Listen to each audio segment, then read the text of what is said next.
Title: The Prehistoric Fish That Could Bite Through Steel. Listen long enough to the sea, and it answers with legends. Sailors talk of shapes that shatter light beneath the waves, of impacts that ring through a hull like a church bell, of something with a mouth made for snapping worlds in half. It sounds like superstition, until you run your hand along a strip of old buckled metal and feel the neat crescent bite pressed into steel. Now imagine this. Not a monster from a future ocean, but a fish from the deep past. A set of jaws so specialized they didn't even bother with teeth.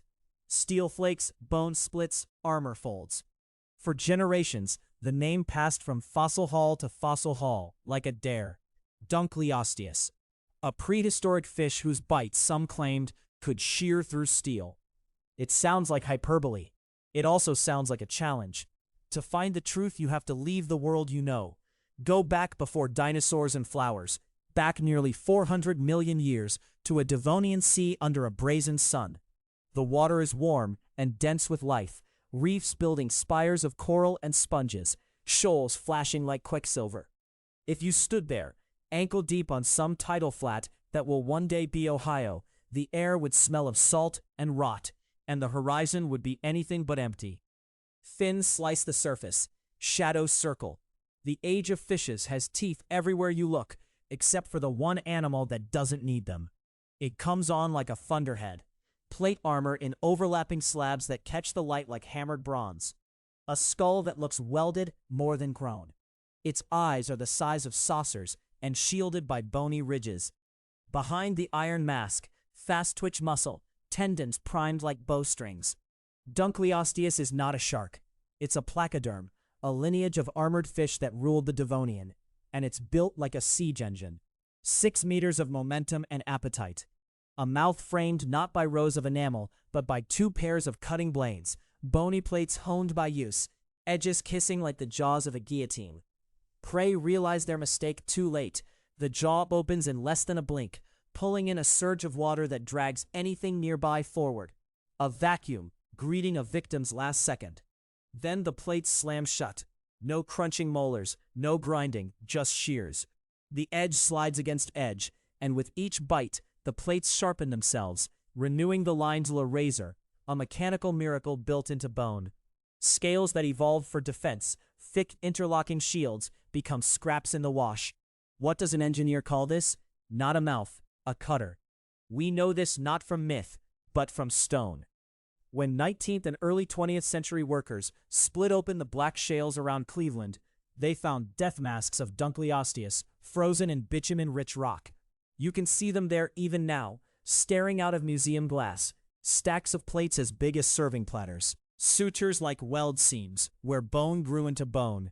The Cleveland shale holds them well, because these animals died in waters that robbed corpses of oxygen and time, sealing armor as if under lacquer. The rest of the fish, the soft tissues, the tail, went back to the sea, but the face stayed, and it is enough. It's enough because biology leaves messages for those who can read pressure and leverage.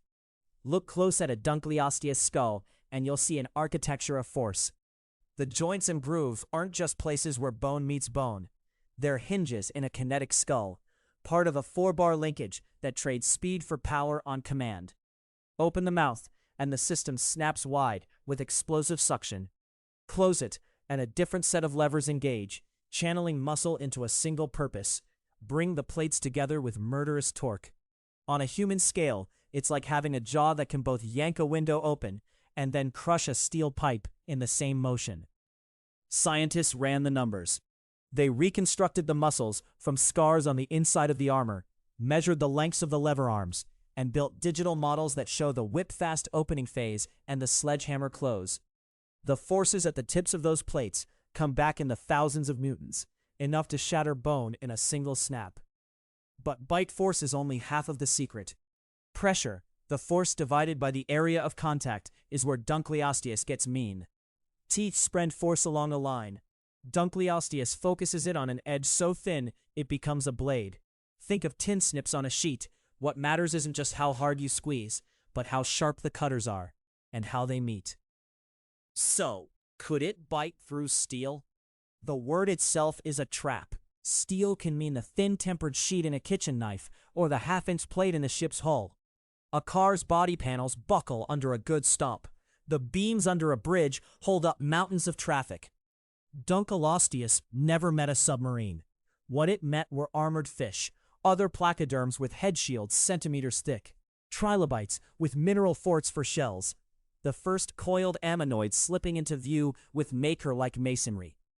Its world was an arms race of lamina and lamella, layers upon layers of ancient armor. And this fish was the answer key to all of it. Picture a Devonian morning under green light. A smaller armored placoderm, broad as a door and slow as a barge, trundles over the reef. Its shield would turn most jaws. It has worked before. It will not work today. The dunkleosteus ghosting beneath it need not grapple or tear. The bite lands and keeps traveling. A cut so committed, it seems less like eating and more like manufacturing. Two edges parting material along a stress line until the problem is solved. And then it's gone. A debris field of plates and a glitter of bone dust left spiraling in the backwash. Even in death, dunkleosteus keeps telling this story. Some fossils bear repaired bite marks that fit the curvature of its own blades. A circle turned crescent in flat plate. Scar meets scar where two giants bit each other and lived long enough for bone to mend.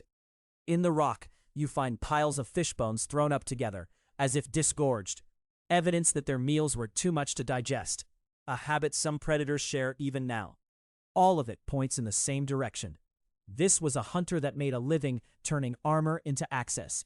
If it bent steel, it would only have been because steel behaved like its prey, a hard skin hiding softer prizes.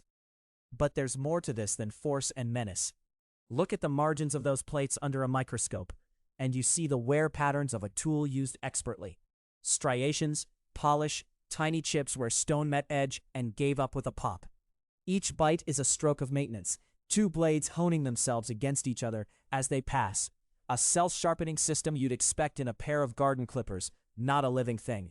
Precision like that doesn't evolve by accident. It arrives because the world has demanded it. Because for millions of years, anything less than surgical was simply not enough.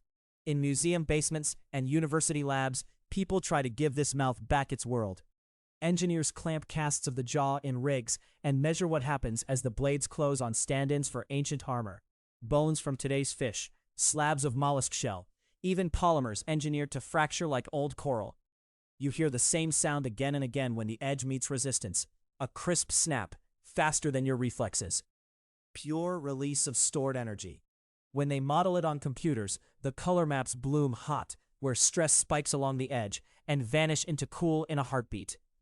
That's the universe according to dunkleosteus. Don't push the whole wall. Find the seam. Glide along it. Open what was meant to stay shut. The steel question lurks at the edge of every test. It makes your skin buzz because it's where myth and math collide. You can put a number on a bite. You can put a number on steel, its yield strength, its hardness, its thickness. But bite force doesn't act on steel the way a press does. It acts like a moving wedge in a wet, vibrating world. And dunkleosteus adds two things the equations don't love: speed and a blade that sharpens itself as it slices. In a scene imagined by artists and debunked by purists, those jaws carve a neat, jaw-shaped grin into a sheet of metal as easily as paper. Reality is subtler. It asks, which steel, how thick, what edge, what angle, what speed? If you feel the story tightening, you're right. Because somewhere in the space between legend and laboratory, the verdict waits. The Devonian seas bred a fish that could crack the locks on nature's hardest doors. It tore through armor that had survived everything else. Whether that power translates to the modern alloy we call steel is a test of our assumptions as much as of dunkleosteus. The answer may not be the one that sounds best in a headline. But maybe that's the point. The truth of this animal has always been stranger than the exaggerations. A machine made of muscle and bone that industrial designers would envy. A mouth built to solve problems with finality. To decide what, exactly, those blades could do to steel, we have to do more than compare big numbers. We have to turn the skull into a living mechanism, set it against materials old and new, and watch the edges choose a path through matter. And when we do, we may find that steel isn't the question that matters most, The question is, what kind of pressure a living thing can bring to the world? And what happens to everything that stands in its way? The proof lies in a handful of fossils, a few equations, and a cut edge still sharp enough, after 370 million years, to raise a tiny white line on your fingertip.